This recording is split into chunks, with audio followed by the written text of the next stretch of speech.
Uma boa noite a todos, sejam todos bem-vindos ao estudo do livro do profeta Daniel. É uma abordagem completamente diferente, porque nós não vamos estudar capítulo por capítulo, como a maioria das pessoas fazem. A nossa abordagem é uma abordagem diferente. Estamos estudando o livro do profeta Daniel de um prisma temática. Estamos estudando aqui 19 temas do livro do profeta Daniel, e você é meu convidado, e peço a você também que compartilhe o link, fale para amigos, parentes, vizinhos, para que todos possam ter direito de estudar essa mensagem tão linda para o tempo do fim. E você é o meu convidado, tá bom? Participe comigo, vamos juntos aí, vamos fazer uma oração para começar do jeito certo, né? Então, feche os olhos e vamos orar. Maravilhoso Deus, nosso Senhor, muito obrigado por sua presença, muito obrigado pela sua palavra que alimenta a nossa fé, nos dá esperança, e que tenhamos um bom estudo aqui para a glória do seu nome, e que tenhamos a fé fortalecida e que conheçamos melhor a respeito do seu Filho através dos escritos sagrados da sua palavra, em nome de Jesus, amém. Amigos, nós já temos 5 estudos na nossa lista.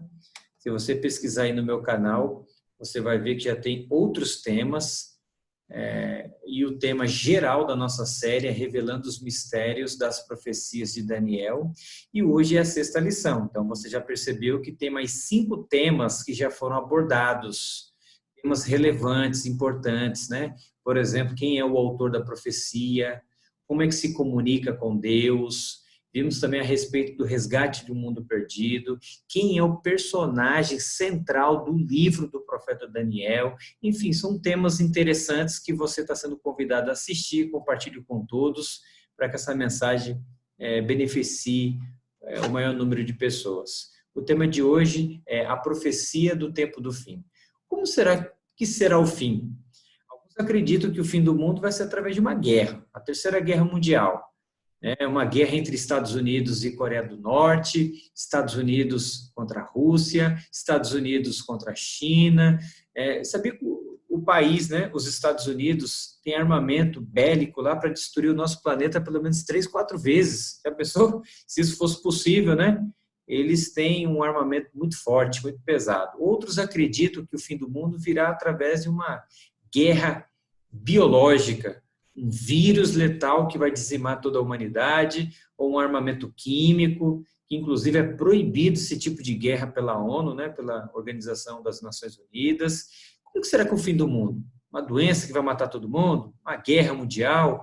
Ou quem sabe um terremoto avassalador? Ou um meteoro vindo do céu e sendo arremessado aqui no nosso planeta e matando a todos? Como será o fim do mundo? Será que a alimentação vai acabar? Vai ser uma fome generalizada? Como será o fim do nosso planeta? Venha comigo para o livro do profeta Daniel e descubra como será o fim do mundo e se existe esperança para mim e para você. A primeira pergunta da 6ª lição é: o que incomodou o rei Nabucodonosor? Nós já vimos a respeito desse rei anteriormente, nas outras lições, rei da Babilônia. Ele mandava no planeta Terra, não tinha uma nação para concorrer com ele naquele momento, mais ou menos no ano 605 a.C., e em certa ocasião, ele contemplando o seu reino, contemplando a bela cidade de Babilônia, que era uma cidade toda ornamentada, com muitos jardins, palmeiras, flores, plantas. Ele tinha um bom gosto e a cidade era bem bonita mesmo. E um dia ele olhando para aquele reino, que era um reino mundial, forte, poderoso, muito rico, ele perguntou: até quando que vai durar o meu reino? Ele estava com essa inquietação no coração dele. Em Daniel capítulo 2, versículo 1 e o versículo 2 tem um texto muito interessante. Diz o seguinte: no 2º ano do reinado de Nabucodonosor, teve este um sonho. O seu espírito se perturbou, passou-lhe o sono, ou seja, ele perdeu o sono. E então o rei mandou chamar os magos, os encantadores, os feiticeiros, os caldeus, para que declarasse ao rei quais lhe foram os sonhos. E eles vieram e se apresentaram diante do rei. Então perceba, ele vai deitar naquela noite com essa inquietação no coração dele, até quando duraria o reino dele, se filho, netos, bisnetos, tataranetos dariam continuidade ao seu reino, e de repente ele teve um sonho. E ele percebeu que era um sonho diferente. E esse sonho chegou ao ponto de deixar o rei perturbado. Ele ficou incomodado, ao ponto de ele perder, inclusive, o sono. Então, quando chega no dia seguinte, ele então manda chamar os magos, os encantadores, os feiticeiros, os caldeus, que eram intelectuais, que ajudavam na administração do reino. E ele pediu para que esse grupo aí, né, de especialistas, né, contasse para ele qual foi o sonho e ainda desse o significado. Então perceba que começou a criar lá na Babilônia algo ruim, sabe? Porque imagine, e você pede para a pessoa contar o seu sonho e ainda dar o significado. Foi isso que o rei Nabucodonosor mandou fazer, né? Então, os magos, os encantadores até falaram assim para o rei: rei, vamos fazer o seguinte, conta o teu sonho que a gente dá o significado. E ele diz: vocês estão querendo ganhar tempo. Eu quero que vocês falem qual foi o sonho e ainda dê o significado. E ele perde a paciência, fica irado e manda matar todo mundo. Manda matar todo mundo, e o chefe da guarda começa então a passar em todos os quartos, em todos os lugares, e quem que ele encontra? Daniel. Lembra que eu falei para vocês que Daniel foi levado cativo para a Babilônia?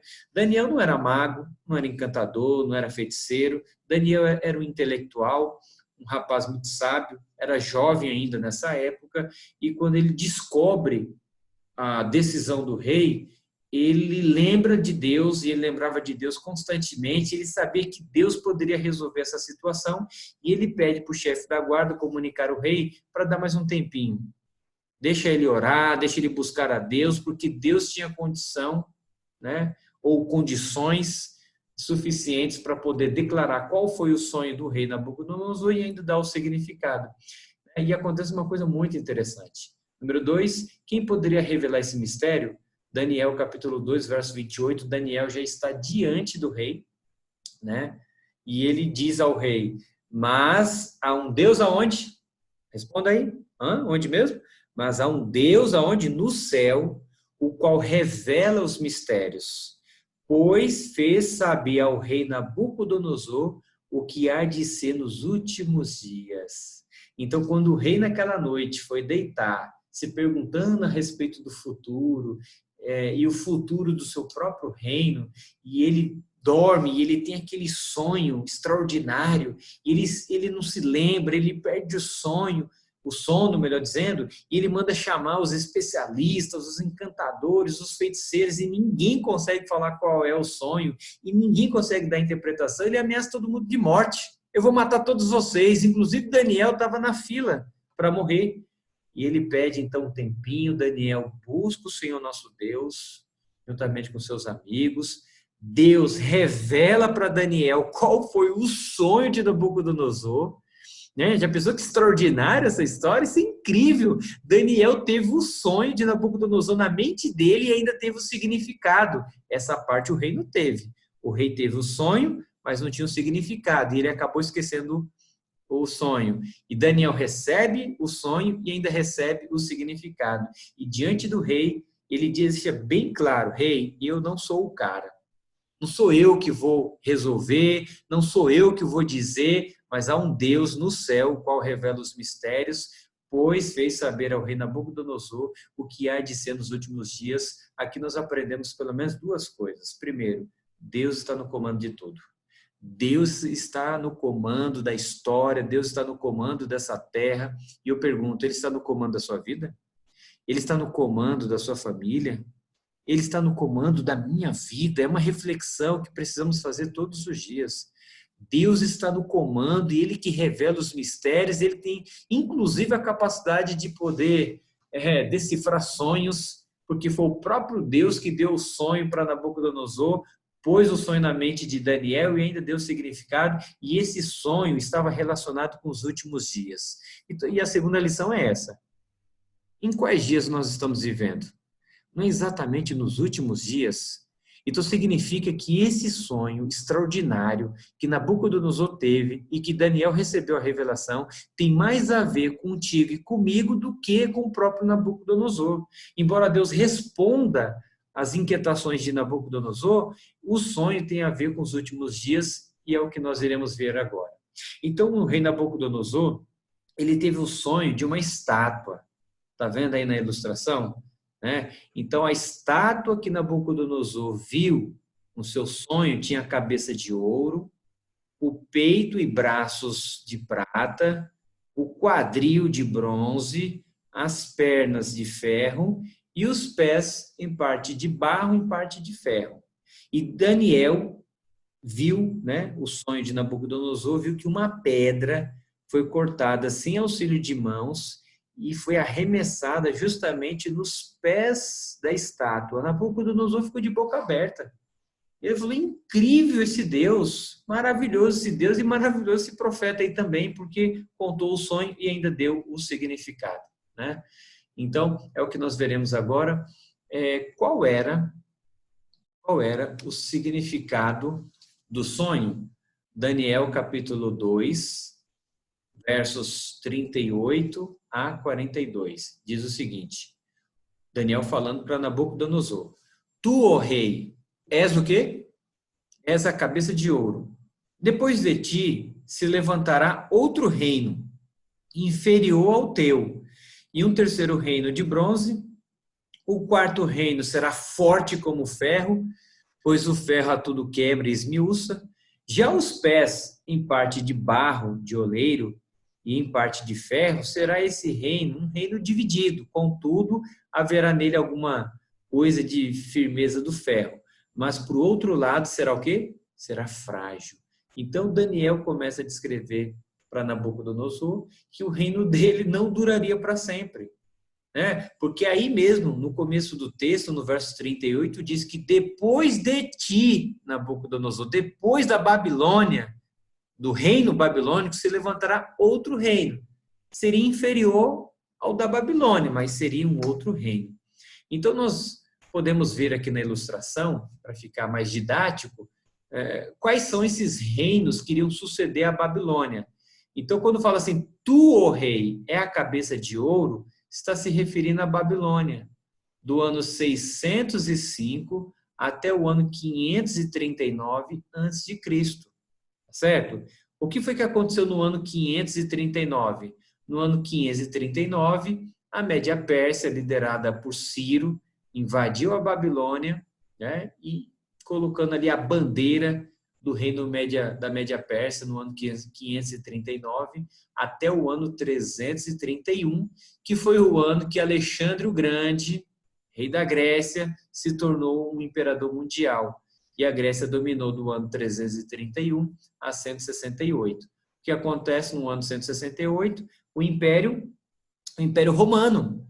O Império Romano começou a dominar o mundo a partir do ano 168 a.C. até 476 depois de Cristo. Então, o primeiro reino foi o reino da Babilônia, até 539.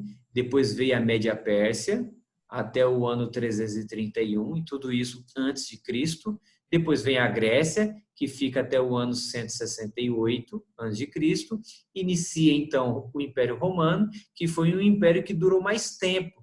Eu acho interessante que, da estátua, as pernas de ferro é o pedaço mais longo e que representa muito bem o período de domínio romano, de Roma pagã, Porque foi o reino que mais demorou no poder, que foi até o ano 476, quando Roma foi atacada pelos impérios bárbaros, e Roma, então, ela é dividida em 10 pedaços, Isso acontece no ano 476. Eu não estou falando do Império Bizantino, porque o Império Bizantino, que é o outro lado do Império Romano, durou até mais 1000 anos para frente. Mas eu estou falando desse pedaço aqui de Roma, que justamente compõe a Europa.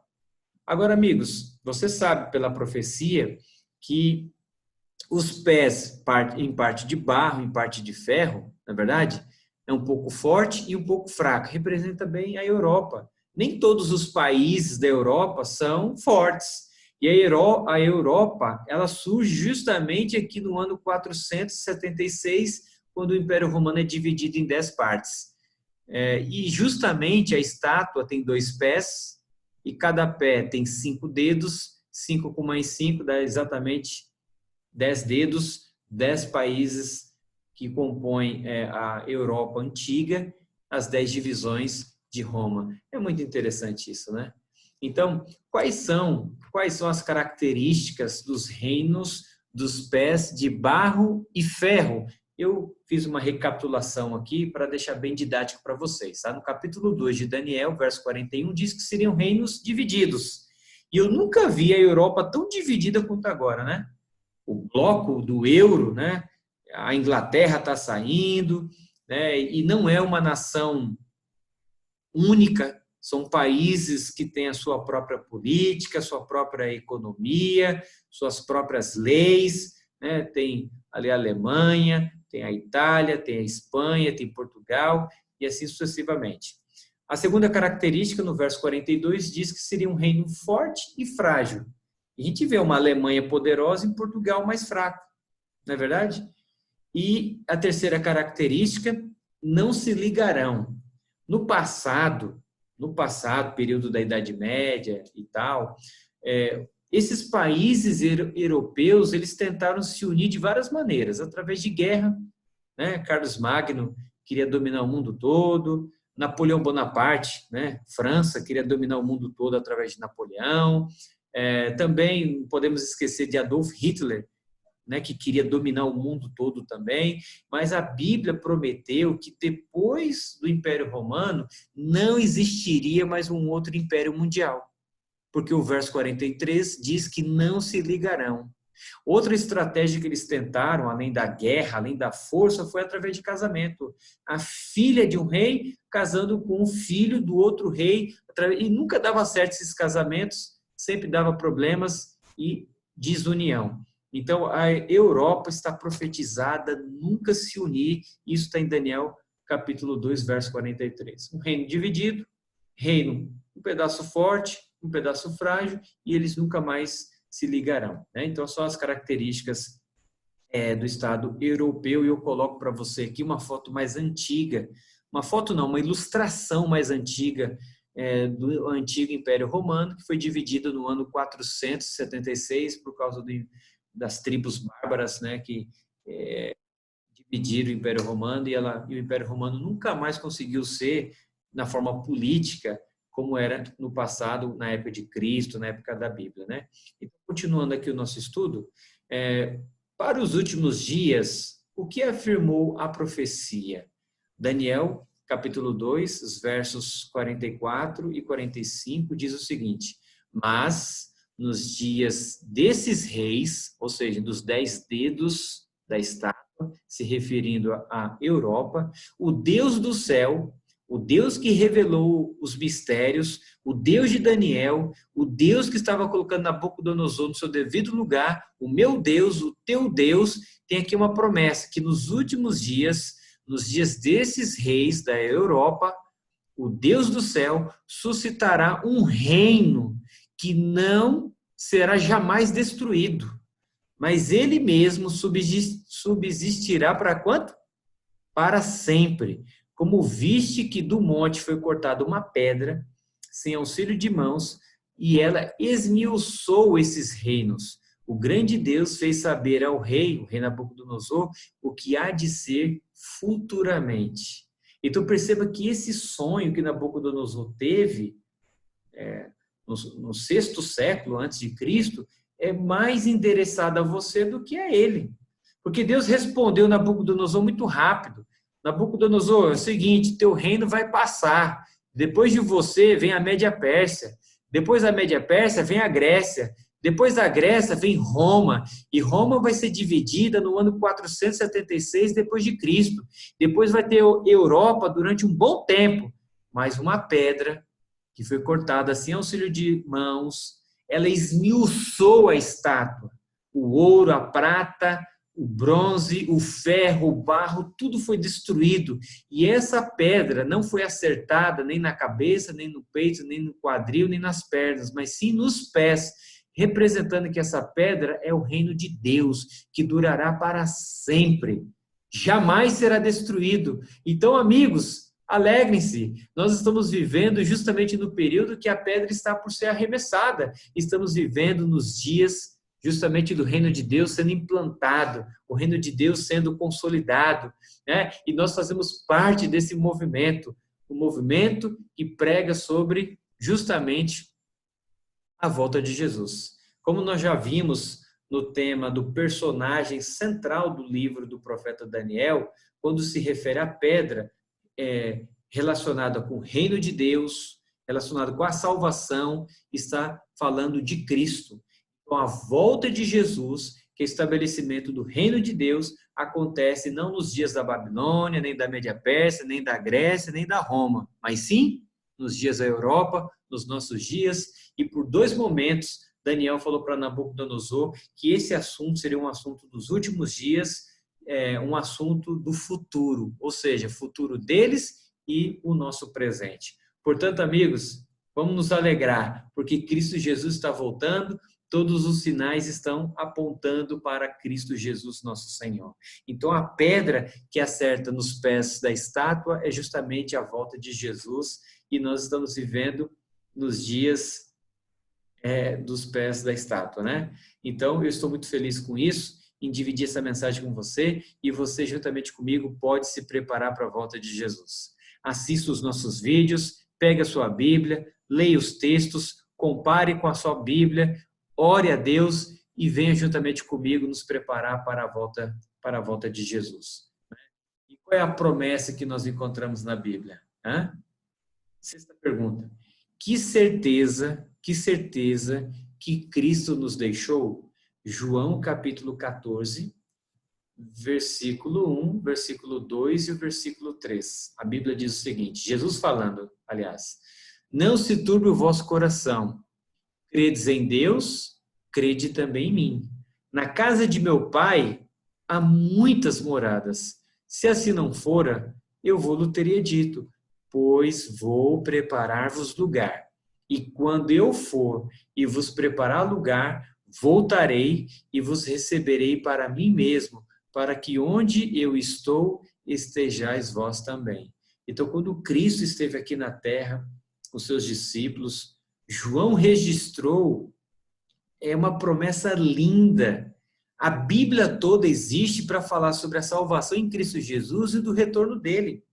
Você sabia que a Bíblia fala mais do retorno de Jesus do que da sua primeira vinda?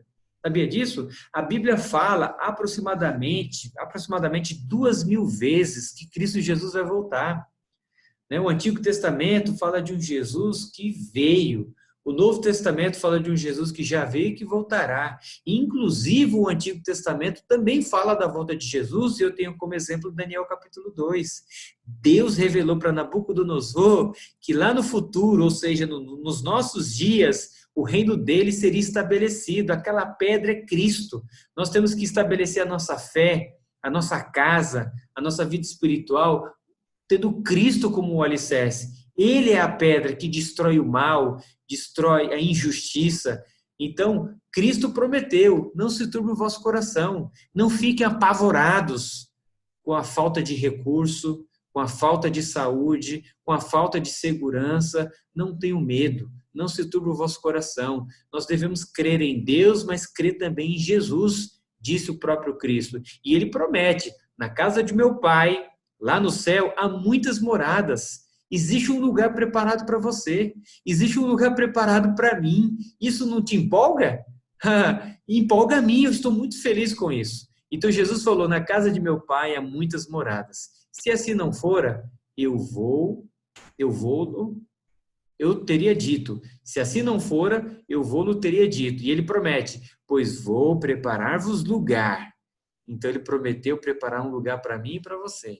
E quando eu for e vos preparar lugar, o que ele disse aí mesmo?